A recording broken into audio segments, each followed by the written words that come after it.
What is up, guys? Welcome back to DCS World. Welcome back aboard the Hornet for another tutorial video.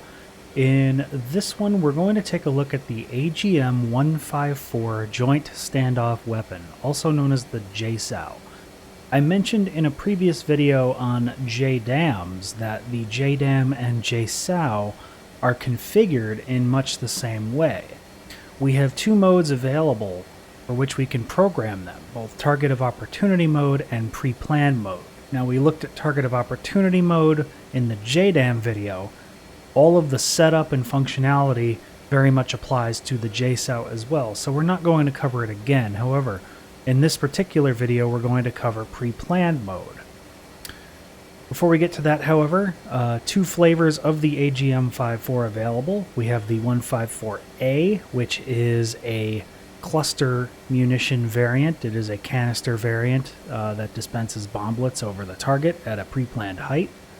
And we have the AGM-154C, which has a unitary broach warhead for hardened and armored targets.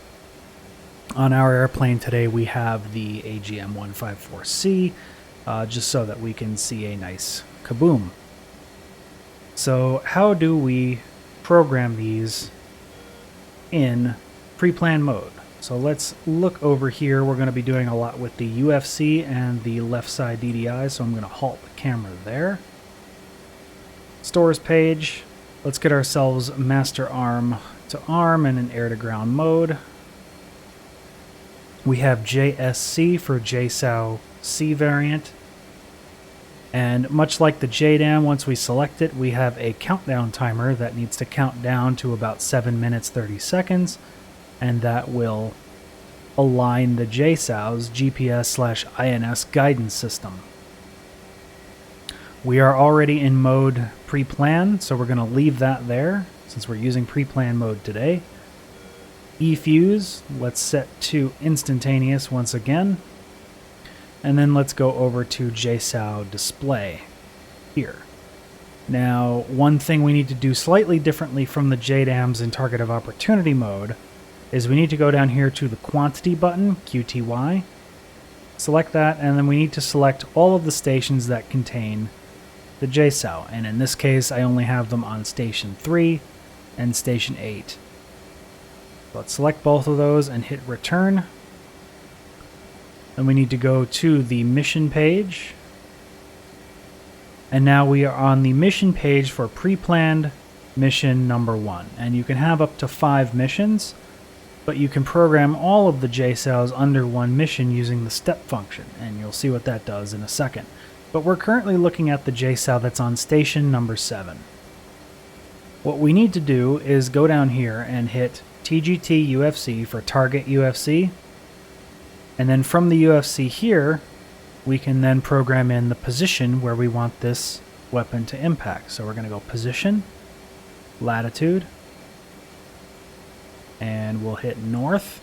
And I've got coordinates written down of already known targets. So that's the one thing that differentiates pre-plan versus target of opportunity.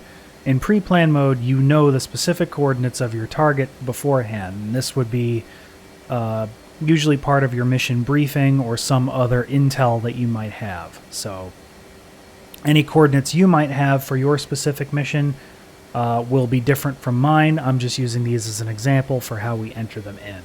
You can get coordinates off the F10 map as well.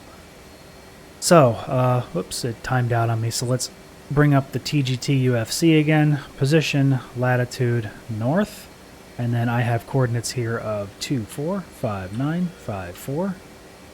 Enter, and then the decimal of 15. So it is in decimal second format. And we'll select longitude, easting of 545757. Enter, 11. Enter again. So we now have those coordinates punched in, the north and east coordinate.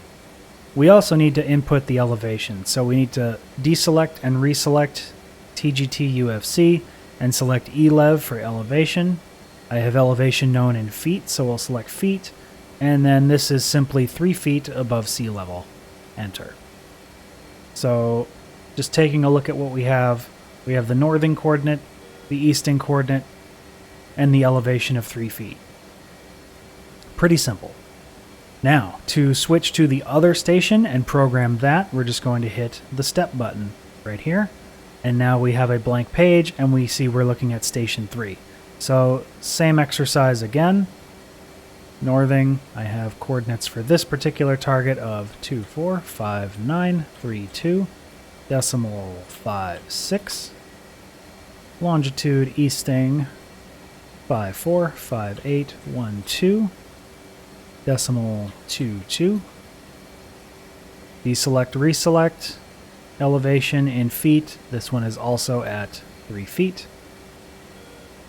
And we can step back and forth and see that we have 2 separate targets on 2 separate stations, all under pre-plan 1. And we also see that pre-plan 1, now that it has been completely programmed, no longer has the X through it here.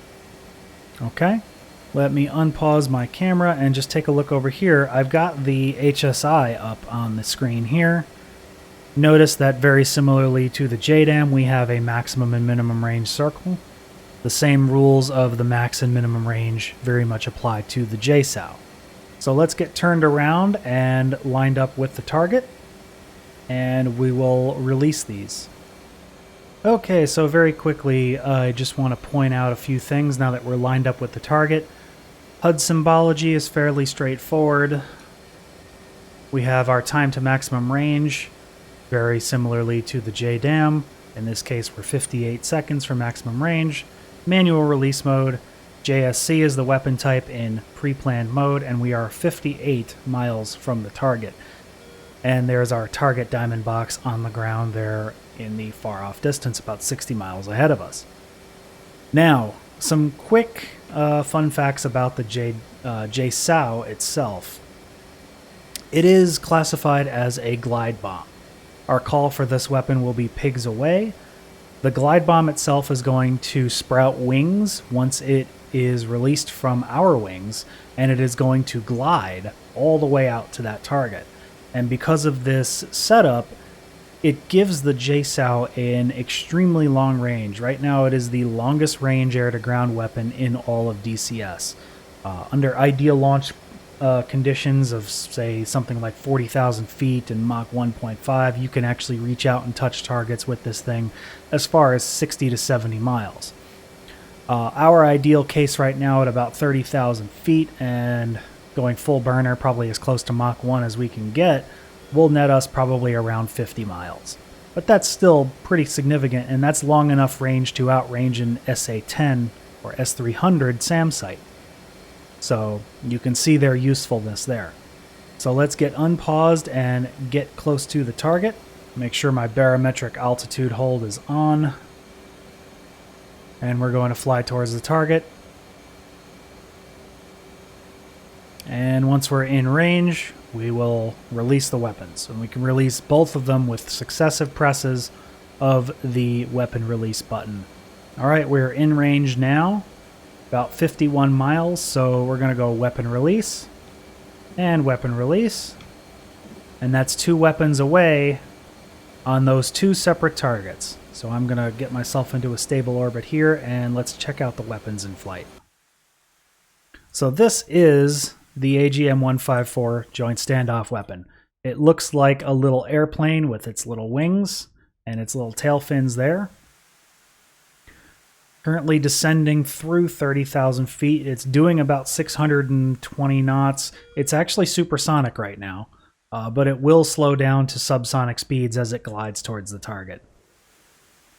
This is still about 35 to 40 miles from the target.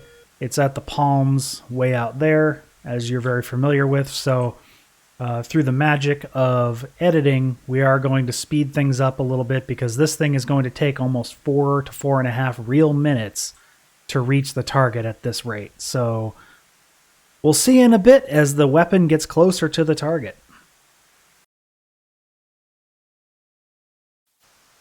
Alright, as we descend through 4,000 feet, we are approaching the target now. It's going to level out slightly, and in fact it's going to nose up to sort of do a kind of lofted terminal attack profile. but we can just watch it from here on in. It's slowed down to about 470 knots, and it's continuing to slow down as it dives deeper into the atmosphere. Remember, we launched this from 33,000 feet. So pretty thin air up there. And in fact, we can step through and check on the other one. There it is. These two guys should be pretty close to each other. And there it is. This one's doing its nose up maneuver, and then it's going to dive down on those targets there.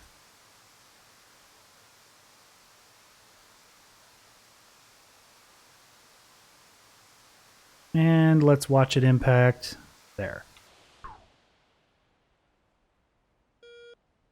Boom. And there's the other one impacting over there. So that's a look at the joint standoff weapon in pre-plan mode. Once again, you can use the JSOW in target of opportunity mode, just like the JDAM. Their configurations are very, very similar, as their guidance systems are very, very similar. But that's all I really have for the JSOW. So get out there and give it a try. Take out some SAM sites at super long range, and I'll see you guys for the next video. Take care.